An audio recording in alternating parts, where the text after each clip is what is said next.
Well, the time has finally come. The Pies were officially the team to beat. Collingwood are first on the ladder, 6 points clear. Why? Oh, wonderful Collingwood. They're playing fantastic, high-speed, swarming footy, with almost every player having career best years. Think Swan, Didak, Thomas, O'Brien, and many more. Kicks through. Isn't enough. Ball and Jolly have been great, experienced recruits. Jolly gives the ruck class and power.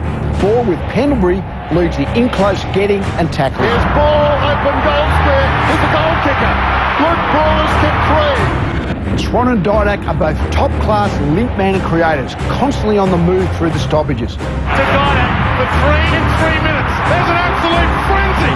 Collingwood's defence is organised and solid. They've got the height of Preston Reid and the defend and rebound of Maxwell, O'Brien, Shaw and Goldsack. Their scoring targets and sources are many.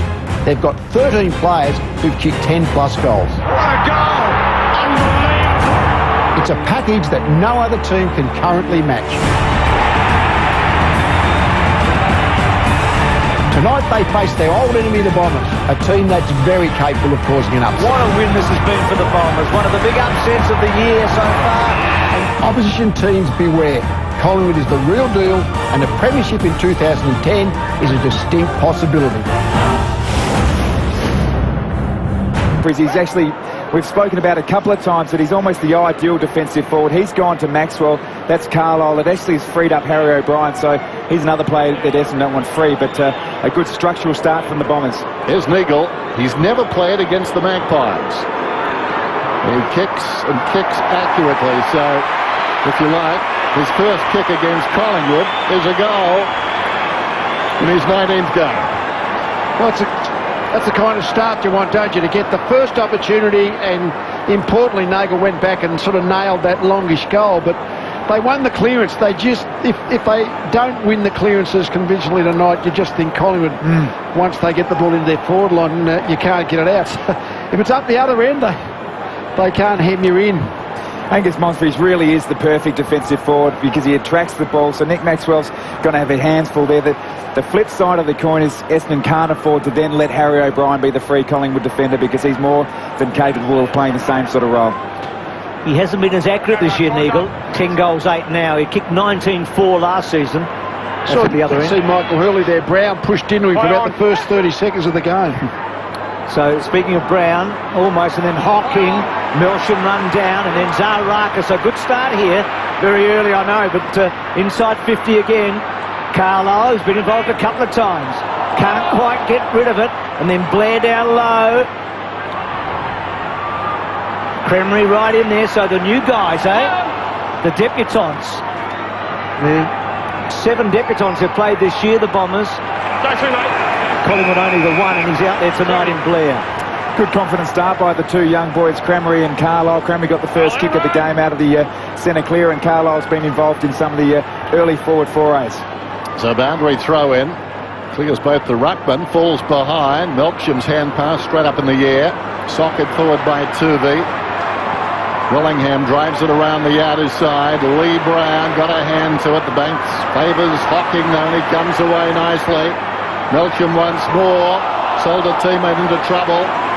That was Cranmery, and as a result, Pendlebury bursts across the wing and a beautiful kick onto the chest of Cloak. Now this is the acid test. Pendlebury wants to help out, but Cloak is going back to take a shot. The first thing, it was interesting. Cloak took the mark, and Dawes is running the goal square, but Cloak wasn't looking like passing it. He's going to have a go at kicking the goal. Well, that's the first positive attitude. Yeah, I would have thought he wants to take the shot. Proof will be in the pudding. Yeah. Really struggled last week. So, steps to the 50. Kick is on the way, and he's got the goal. Oh, nice.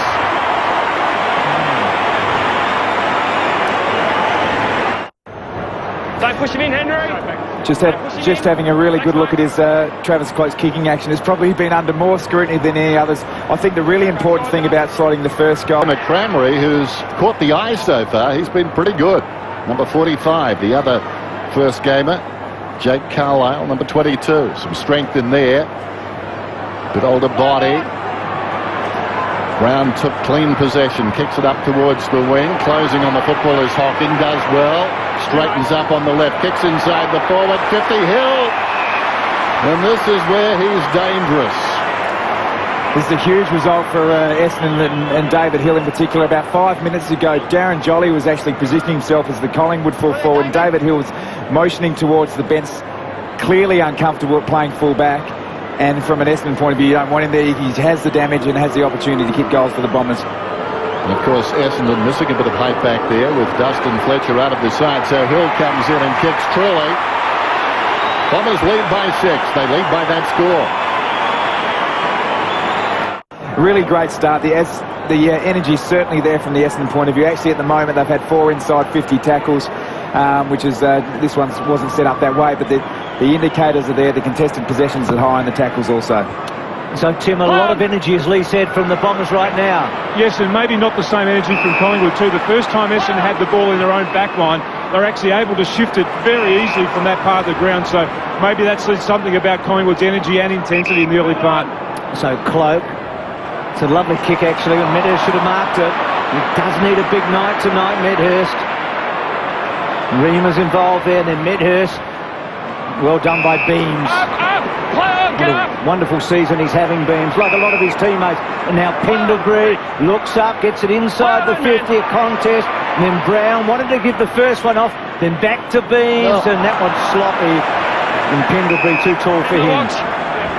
Really was sloppy. They had the opportunity. Darren Jolly deep in the forward, right in the square against Hurley. I would have liked to have seen them just get it in long, bomb it in, and the tall target up there for the Pies.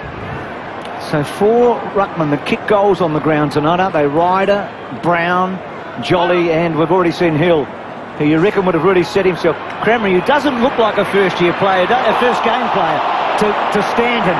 Collingwood get the turnover. They're good at doing that. Pendlebury, the hurried kick inside the forward 50. And Brown held his possession and position well. He's a strong man, isn't he? I mean, he really is got sort of sideways bulk. Just nudged right around the footy. Protected the drop zone, even though he was behind. And took this mark. Well done. Not always the most reliable kick at goal, the Anvil Lee Brown, but we'll see what he can do from here. He'll kick from just inside the 50. 45-degree angle. And this to make the scores level. And that's a pretty good kick. I think he's got it. He has. We'll just wait for the goal umpire.